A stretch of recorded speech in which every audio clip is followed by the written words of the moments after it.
Hey what's up everyone, welcome to just started investing.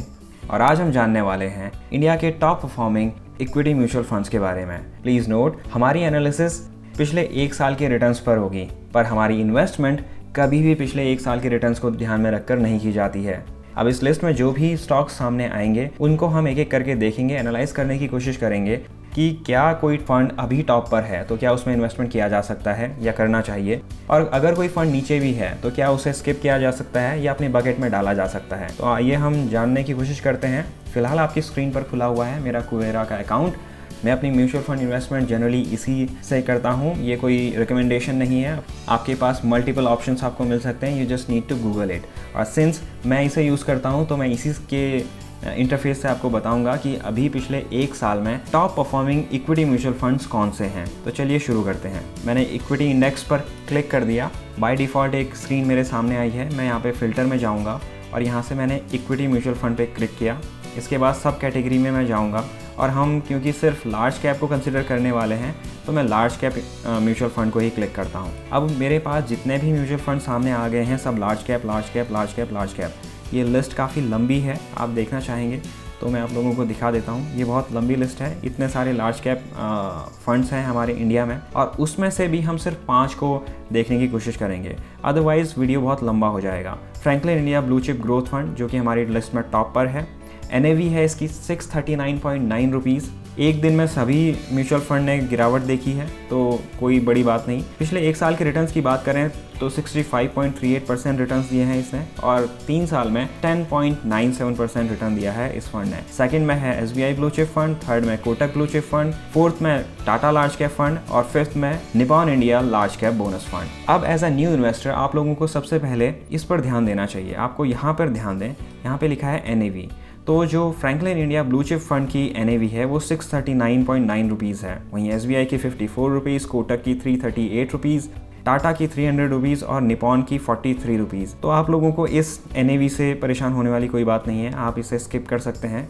हम ये भी जानेंगे कि इस फंड में कितना इन्वेस्टमेंट आप मिनिमम कर सकते हैं, क्योंकि यस, फंड हाउस में आप अपनी मर्जी के अकॉर्डिंग इन्वेस्टमेंट नहीं कर सकते। कुछ फंड्स हैं जो मिनिमम 100 रुपये से इन्वेस्टिंग आपको करना अलाउ करते हैं, कुछ फंड्स आपको मिनिमम 500 रुपये में अलाउ करते हैं और कुछ फंड्स मिनिमम 1000 रुपये में आपको इन्वेस्टिंग अलाउ करते हैं। दैट मीन्स कि आपको मिनिमम 1000 रुपये तो इन्वेस्ट करना ही पड़ेगा। और उसकी भी 2 कैटेगरीज हैं, उनको भी हम फर्दर डिस्कस करेंगे, SIP और लमसम। पहले हम डिस्कस करते हैं Franklin India blue chip fund को। इस फंड के रिटर्न्स की बात करें तो टॉप पे इसका नाम आ जाता है, NAV आ जाती है, AUM यानी एसेट अंडर मैनेजमेंट इस कंपनी के पास 5,927 करोड़ रुपए का एसेट ये मैनेज कर रहे हैं। TER यानी टोटल एक्सपेंस रेशियो जो कि 1.19% है। दैट मीन्स हर 100 रुपये पे आपका 1.19% ये फंड अपने एक्सपेंसेस, लेन देन, एम्प्लॉयज़ की फ़ीस, रिसर्च वगैरह पर खर्च करता है, जो आपके पैसे से कटता है। इसके अलावा ये रिस्की है। Yes, equity market investments are always subject to market risk और ये हमेशा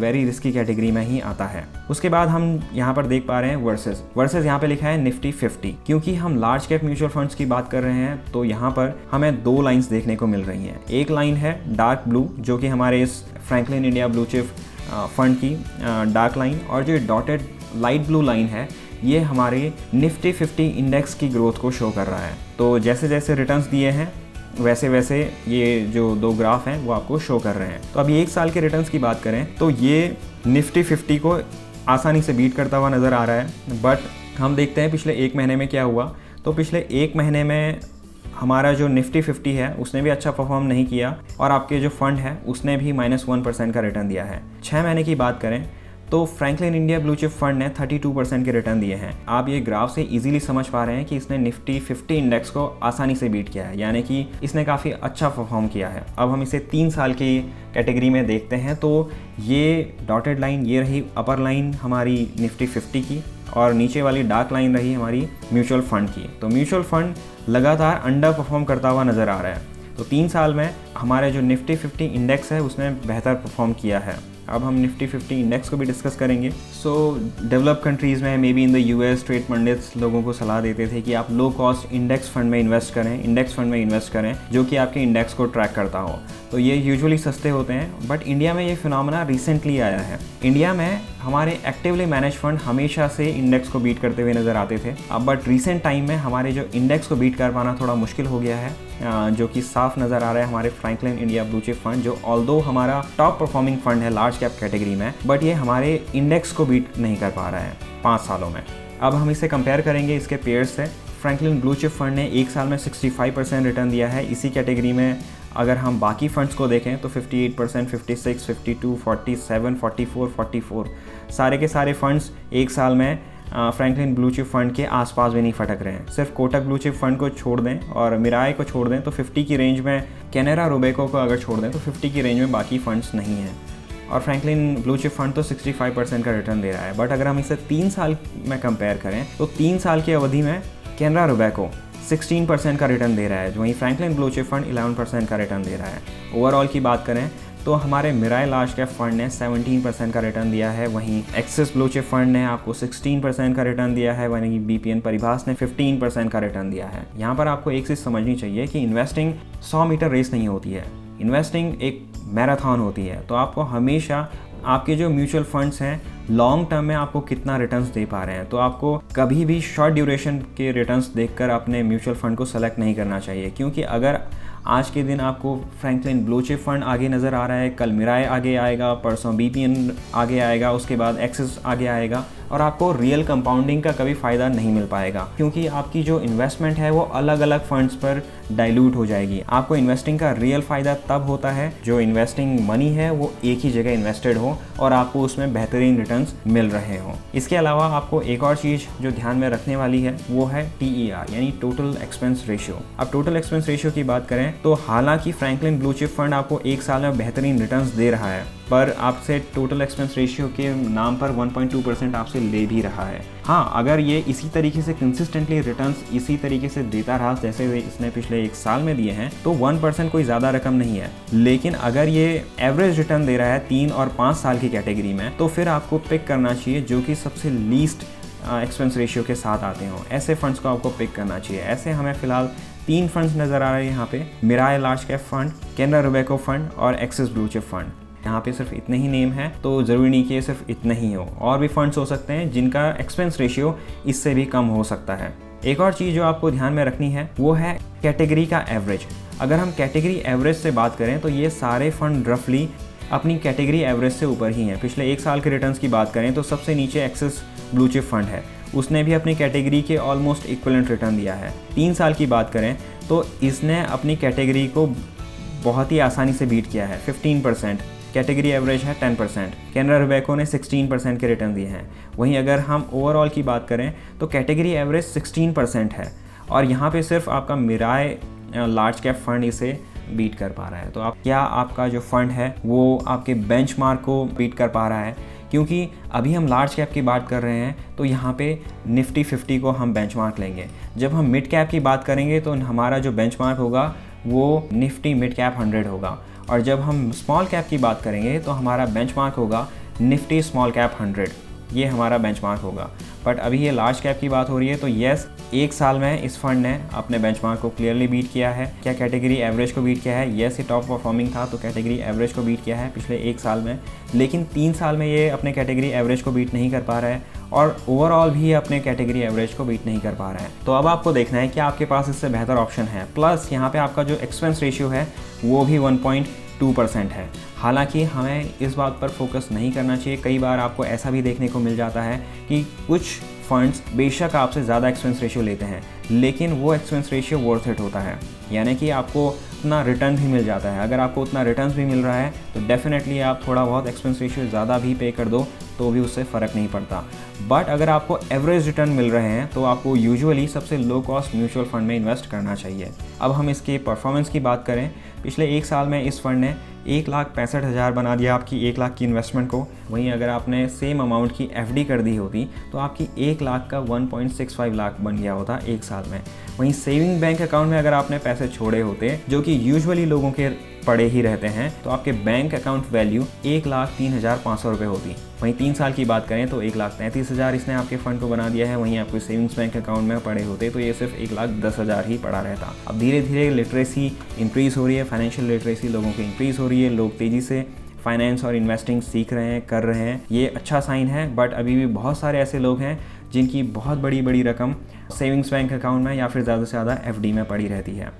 उसके अलावा आप लोगों को एक और चीज़ ध्यान में रखनी है, वो है होल्डिंग्स। इस पर्टिकुलर म्यूचुअल फंड में कौन कौन से फंड्स हैं, इस फंड की बात करें तो ये सारे नामी गिरामी नेम हैं। ICICI bank, axis bank, state bank, भारतीय एयरटेल, HDFC, ये तमाम नेम बड़े नेम हैं क्योंकि लार्ज कैप कैटेगरी को बिलोंग करते हैं। अगर ये स्मॉल कैप कैटेगरी को बिलोंग करता होता तो शायद उसमें आपको ऐसी कंपनीज़ के नेम देखने को मिलते हैं जो शायद आपने सुने भी नहीं।